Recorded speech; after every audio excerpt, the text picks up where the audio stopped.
நன்றி மறப்பது நன்றன்று. இது இந்த காணொளிக்காக, இந்த கணத்துக்காக இல்லை, என் காலத்துக்கும் நான் ஞாபகம் வச்சுக்கணும்னு நினைக்கிறது. எல்லோரும் சேர்ந்து இதை என் கையில் தூக்கி கொடுத்துருக்கீங்க. ரொம்ப கனமாக இருக்குது. அவ்வளோ அன்பு உள்ள நண்பர்கள்லாம் வந்து சொன்னாங்க, வெளியில் உங்களுக்கு பெரிய ரெஸ்பான்ஸ் இருக்குது அப்படி இப்படி சொன்னாங்க. அப்போல்லாம் ஒன்றும் தெரியலை. ஆனால் அதை வந்து பார்க்குறப்ப அவ்வளோ வியப்பாக இருக்குது. எனக்கா, நிஜமாலே எனக்கா இவ்வளோ அன்பு? எனக்கா என் உழைப்புக்கு இவ்வளவு அன்பு கிடைக்குமான்னு அவ்வளோ வியப்பாக இருக்குது. மலைச்சு போய் நிற்கிறேன், பேசவே முடியலை. எப்படி நன்றி சொல்லலாம்னு யோசிச்சு பார்த்தா தெரியலை. சரி, நன்றினே சொல்லிடலாமே அப்படின்னு தோணுச்சு. இந்த கப்பை முதல்ல பிக் பாஸில் காமிச்சு இந்த கோப்பைக்கிட்ட பேசுங்கன்னு சொன்னாங்க. அப்போ சொன்ன வார்த்தையை மறுபடியும் ஒரு முறை ஞாபகப்படுத்தணும்னு நினைக்கிறேன்.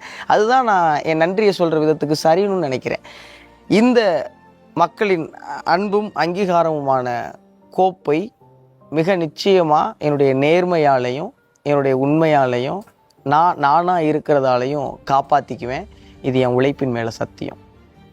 நெஞ்சம் நிறைந்த நன்றி உங்கள் எல்லாருக்குமே.